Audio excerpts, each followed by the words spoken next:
맥주감사주일 7월 1일 이 주일에 주님 앞에 나와 예배하는 사랑하는 성도 여러분, 여러분의 심령 가운데 주님의 은혜와 주님의 긍휼히 여기심과 또 평안이 가득하시기를 주님의 이름으로 기원을 드립니다. 특별히 오늘 이 예배에 저희 교회에 함께 예배하고 계시는 모든 식구들께 감사를 드립니다. 우리 송자 장로님 가족들도 오셨고 또 60년 전에 우리 교회 고등부 학생이셨다고 하는 분들도 이렇게 외국에서 미국에서 저희 교회를 방문해 주셨습니다. 오늘 하나님 앞에 함께 예배하는 성도 여러분들에게 주님의 놀라운 축복이 함께 하시기를 바랍니다. 맥주감사 주일은 하나님께서 주신 첫 열매를 주님께 드리면서 이제 풍성한 미래를 기대하는 절기가 되겠습니다. 그래서 출애굽기 34장 22절 말씀에 77절 곧 맥추의 초실절을 지키고 새말에는 수장절을 지키라 이렇게 말씀을 하십니다. 지금 맥추절이라고 하는 의미는 첫 열매, 초실, 첫 열매를 하나님 앞에 감사하는 그런 절기입니다. 첫 열매를 감사한다고 하는 말은 첫 열매를 주신 것을 기억하며 감사하지만 좀 더 깊은 의미에서는 첫 열매를 주셨기 때문에 그 다음에 주실 두 번째 열매, 그 다음에 주실 세 번째 열매, 이후로 허락하실 하나님의 그 놀라운 축복을 기억하면서 주실 은혜를 기억하는 감사가 맥주감사절의 의미이다라고 그렇게 생각을 하게 됩니다. 오늘 한 해를 다시 한번 절반을 나누어서 살게 하신 그런 하나님의 은혜, 여기까지 인도해 주신 하나님의 은혜를 기억하고 앞으로 부어주실 은혜를 기억하며 감사함으로 예배하는 귀한 시간이 되시기를 주님의 이름으로 축원을 드립니다. 감사의 시라는 표제가 붙어있는 시편 100편은 하나님의 주권적인 통치를 이제 선포하는 신정시 중의 마지막 부분의 시입니다. 아마 유대인들이 현재도 회당 예배 때 이 찬송으로 하나님 앞에 예배 드린다고 전해지고 있습니다. 1절로 3절은 예배당에 들어오는 성도들이 찬양을 합니다. 그러면은 성전 안에 있던 성가대가, 찬양대가 4절과 5절을 화답으로 찬양하는, 그래서 양쪽에서 찬양이 울려 퍼지는 그런 시편이 시편 100편의 말씀이 되겠습니다. 오늘 본문 말씀에 보면은 감사함으로 그 문에 들어가며 찬송함으로 그 궁정에 들어가서 그에게 감사하며 그의 이름을 송축할지라 이렇게 말씀하고 있습니다. 오늘 그에게 감사하며 이런 본문 말씀을 이제 제목 삼아서 말씀을 함께 나누고자 합니다. 저는 가끔 제가 예수를 믿지 않았다면 어떻게 됐을까라는 상상을 해볼 때가 있습니다. 별로 생각을 안 해보셨을 것 같은데 내가 예수를 믿지 않았다면 어떻게 됐었을까? 제 스스로 생각해 볼 때 몇 가지 분명한 점들이 있다 생각을 합니다. 아마 제가 예수를 믿지 않았다면은 심한 열등감에 사로잡혀서 어두운 세월을 계속 보내고 있었을 것 같습니다. 자신의 존재의 가치, 존재의 그 귀중함도 채 깨달지 못한 채 더더군다나 자신을 사랑할 줄도 모르고 또 다른 사람을 사랑하는 것은 기대도 할 수 없었던 아마 그런 삶을 살고 있지 않았을까 그런 생각을 하게 됩니다. 그런데 예수 그리스도를 만나고 예수 그리스도를 믿게 하셨고 주님의 백성 삼으신, 주님의 피조물 되게 하신, 그리고 주님이 손수 기르시는 양이 되게 하신 이 놀라운 은혜로 인하여서 오늘의 내가 있다 생각할 때 예수 믿지 않았으면 이라는 상상은 아주 어두운 상상이 되는 것을 경험하게 됩니다. 여러분의 삶 속에 예수 그리스도를 내가 믿지 않았다면 어땠을까라는 그런 질문 한번 던져보시길 바랍니다. 과연 내가 어떠한 삶의 모습의 자리에 있을까? 오늘 주님께서는 우리에게 주시는 이 말씀을 통해서 예수 그리스도를 구주로 받으라고 그렇게 가르쳐 줍니다. 이 첫 번째 메시지입니다. 너희가 그리스도 예수를 주로 받았으니 그 안에서 행하라. 이렇게 말씀합니다. 정말 주님을 구주로 주로 받지 않았다면 우리의 삶이 어떻게 됐을까라고 생각했을 때 어두운 세상이 되었을 것입니다. 그런데 예수를 구주로 받고 나니 우리의 삶에 하나님이 얼마나 우리를 사랑하시는지를 깨닫게 되었고, 그리고 나의 값어치가 내가 얼마짜리인지를 깨달아 알게 하십니다. 우리는 흔히 고백하지 않습니까? 우리는 거의 예수님 짤이다. 왜냐하면 예수님이 생명을 바치셔서 우리를 주님의 것으로 삼으셨기 때문에 우리는 주의 것이 된다. 우리의 가치가 얼마나 높은지를 깨달아 알게 됩니다. 그러므로 하나님이 이렇게 귀히 여겨주신 나 자신을 깨닫게 되고, 하나님이 이처럼 나를 귀히 여겨주시는구나. 그렇기 때문에 우리 자신을 귀히 여기게 되고, 뿐만 아니라 하나님께서 내 옆에 있는 사람들도 하나님의 형상으로 지으시고 내가 돕고 사랑해야 할 대상으로 내 옆에 두셨기 때문에 내 옆에 있는 사람의 가치도 그렇게 귀중하다는 사실 때문에 서로 사랑하며 살아갈 수 있는 그런 길을 열어주셨다 생각을 합니다. 예수 그리스도를 구주로 만나고 보니 정말 우리 속에 일어났던 모든 불의한 것들을 다 떨쳐버리게 되고, 그리고 예수 그리스도를 만나고 보니 새 아침이 밝은 것과 같이 우리의 마음에 죄에서부터의 자유가 가져다주는 기쁨과 감사와 찬양이 가득 채워지게 되고, 그래서 우리의 삶은 정말 이전으로 돌아갈 수 없는, 구습을 쫓는 옛사람을 도대체 다시 따라 살 수 없는 새로운 피조물이 되었다, 그렇게 생각을 합니다. 여러분, 그리스도 예수를 주로 받으신 새로운 존재임을 믿고 확신하시기를 주님의 이름으로 축원을 드립니다. 호산나 찬양대는 우리에게 새 노래로 주님을 찬양한다, 노래한다, 그렇게 고백하였습니다. 새 노래가 무엇입니까? 새로 작곡한 노래가 새 노래겠습니까? 정말 성경이 가르쳐주는 새 노래는 하나님의 은혜를 경험한 새로운 존재가 되어서 부르는 노래가 새 노래가 되는 것입니다. 여러분의 삶에 새 존재로서 부르는 새 노래의 예배자가 다 되시기를 주님의 이름으로 축원을 드립니다. 오늘 본문 말씀은 그리스도 예수라고 그렇게 표현했는데, 그리스도 예수를 주로 삼았다. 그런데 원문에 이 두 단어, 그리스도와 예수라는 두 단어를 하나의 관사에 연결을 짓고 있습니다.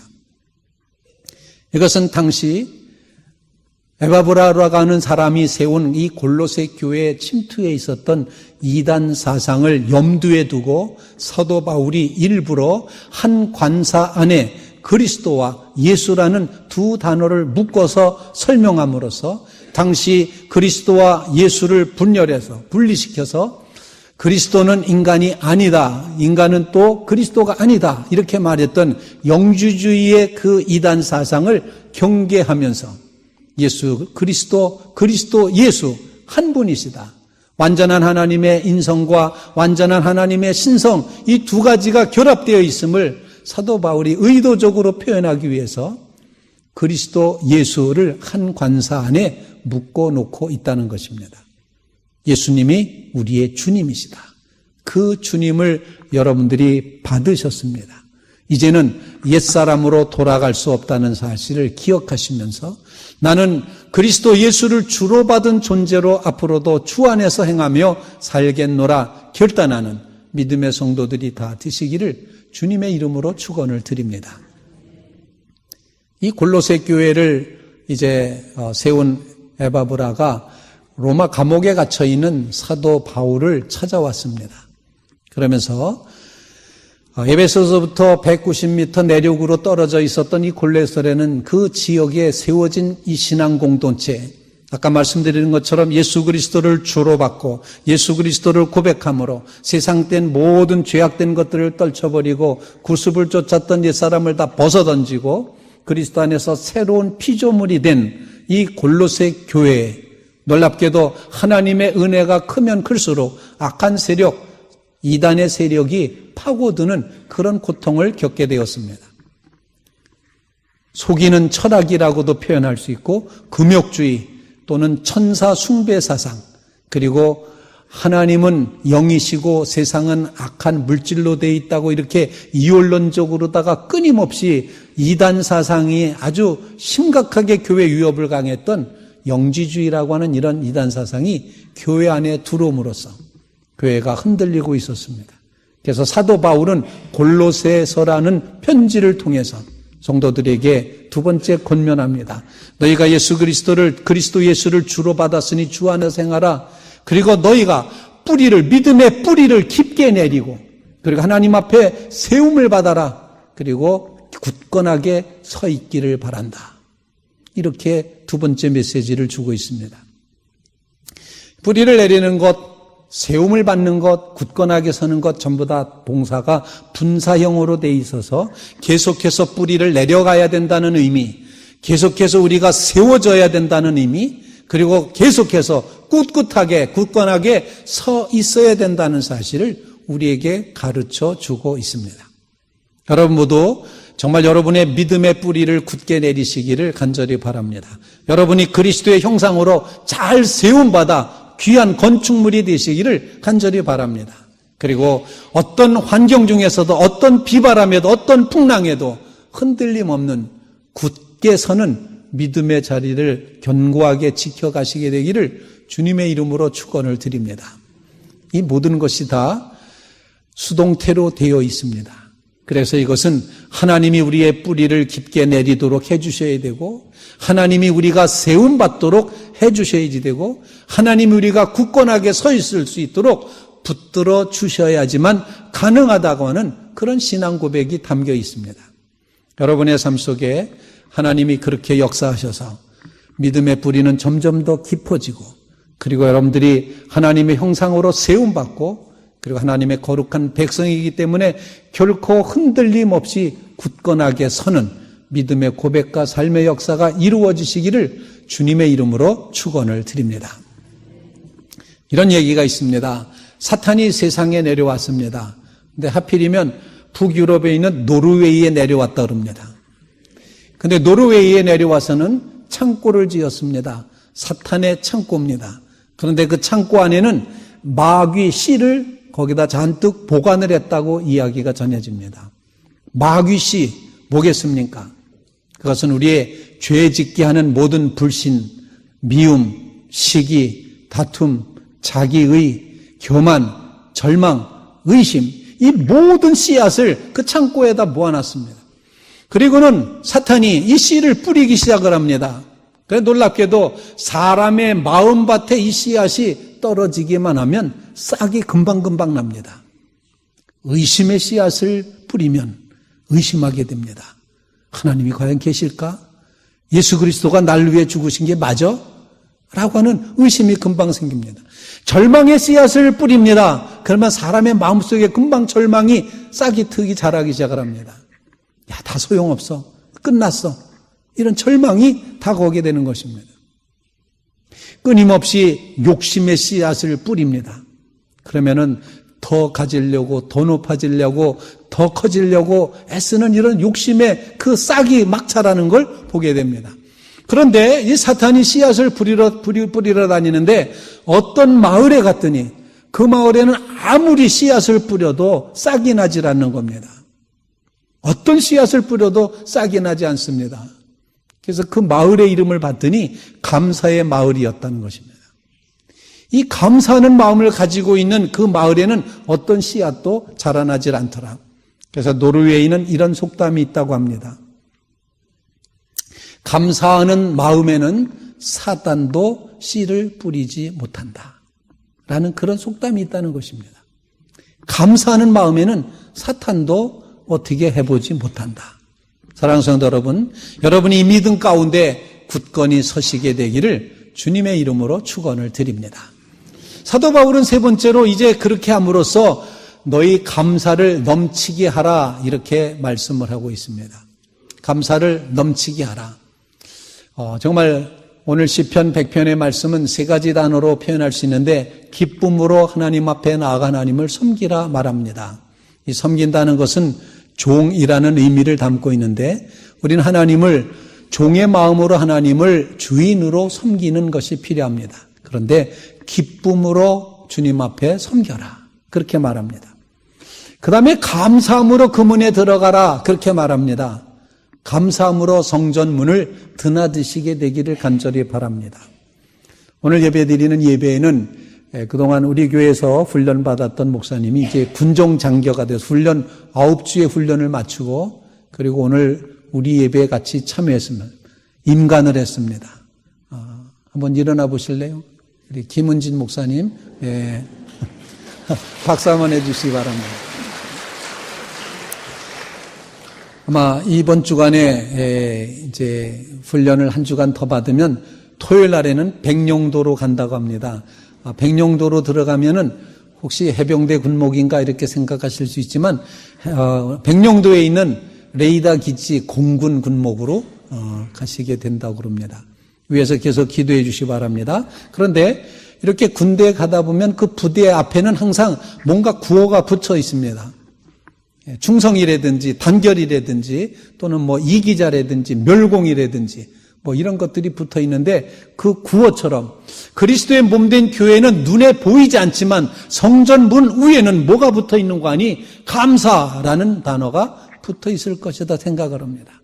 그래서 오늘 시편 100편은 감사함으로 그 문에 들어가며 라고 말하고 있습니다. 여러분 모두 하나님의 교회를 드나들 때마다 감사의 문턱을 넘어서시기를 주님의 이름으로 축원을 드립니다.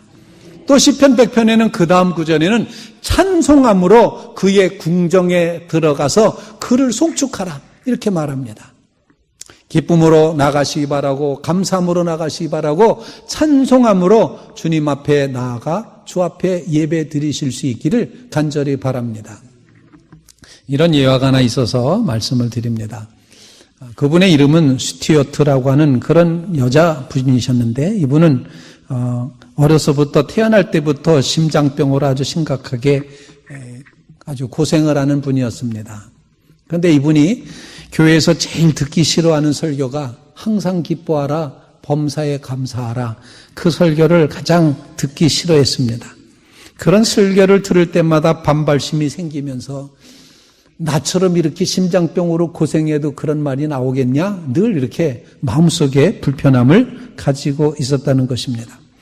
온갖 병원을 다니면서 치료해 봤습니다. 능력 있다는 분들에게 안수도 받아봤습니다. 전혀 효력이 없었습니다. 그러다가 캘리포니아 오벨이라고 하는 그런 조그만 마을로 이사를 가서 병상에서 그가 지내야 됐다는 것입니다. 그런데 그 마을에 리 부부라는 부부가 있는데 자주 와서 이 친교를 가지면서 그분이 이런 얘기를 하는 겁니다. 심장병을 고치는 길은 하나님께 감사하는 것입니다. 이렇게 말을 듣습니다. 처음에는 내키지 않았지만 자기 주변에서 이 스튜어트라는 분이 감사할 조건을 하나씩 찾아서 감사하기 시작을 했다는 겁니다. 그랬더니 이상하게 불평이 점점 사라지고 감사하는 빈도수가 많아지더라는 것이죠. 건강도 점점 좋아지는 것처럼 느껴졌습니다. 그저 이번에는 리 부부가 이번에는 자연의 아름다움에 대해서 감사하라고 그렇게 또한 이제 충고를 했습니다. 그 충고대로 꽃이나 새소리, 맑은 하늘, 솔솔 부는 바람, 푸른 잎새 찬양하면서 이 모든 자연을 향해서 이 앞에 아름다운 꽃이 이렇게 이제 제단을 장식하고 있는데 바로 이런 아름다운 모습을 통해서 내 오감을 통해서 주시는 하나님의 은혜가 너무나도 아름답다 하면서 감사하기 시작을 했습니다. 그러자 무뎌졌던 그의 감각이 되살아나면서 찬양이 채워지더라는 것입니다. 세 번째 단계 리 부부가 다시 와서 충고합니다. 이제는 이웃들을 불러서 하나님이 당신에게 얼마나 큰 은혜를 주시며 당신을 사랑해 주셨는지를 고백하고 간증하라. 그렇게 말했습니다. 그런데 그것은 차마 자기가 쉽게 할 수가 없다고 생각을 했습니다. 왜냐하면 아직도 완전한 건강을 얻은 것은 아니고 또 이 병이 계속되면 어떠거나 재발하면 어떠거나 하는 두려움이 있었기 때문에 그렇게 하기가 어려웠었는데 하도 그 리 부부가 강조를 하니까 하루는 온 동네 사람들을 전화로 불러 모으고 하나님이 주신 은혜와 사랑을 감사하고 고백하고 간증을 했다는 것입니다. 간증을 들은 많은 동네 사람들이 함께 은혜를 낳고 함께 찬양을 하고 함께 기뻐했습니다. 그때부터 이 스튜어트는 간증하는 생활을 생활화했습니다. 그러자 마치 덮였던 뚜껑이 활짝 열리고 그 속에서 어떤 향기가 뿜어오르는 것 같은 그런 자신의 모습을 경험을 하며 느끼게 되었습니다. 37년 만에 얻는 어떤 평안과 기쁨이 그의 심령 속에 살아나는 그런 경험이었습니다. 그 심령의 기쁨과는 달리 여전히 심장은 여전히 약했고 아팠고 힘들었습니다. 여전히 심장병은 남아 있었습니다. 남편은 여전히 실직 상태 그대로였고 가난은 물러갈 줄을 모르고 있었습니다. 그럼에도 그녀는 계속 감사하고 찬양하고 고백하고 간증하게 되자 큰 기쁨이 그 마음을 사로잡기 시작을 했습니다. 얼굴이 밝아졌습니다. 마음의 갈등이 사라졌습니다. 이대로 하나님 나라 가도 괜찮겠다고 하는 그런 마음조차도 들었습니다. 그러던 어느 날 그녀는 자신을 그토록 괴롭혀왔던 심장병과 그리고 자신의 삶을 그렇게 찌들게 했던 가난이 어느 순간인가 떠나간 것을 발견하게 되었습니다. 감사함은 기적을 일으켰다는 것입니다. 사랑하는 성도 여러분, 그에게 감사함으로 기적을 누려가는 믿음의 성도들이 다 되시기를 주님의 이름으로 축원을 드립니다.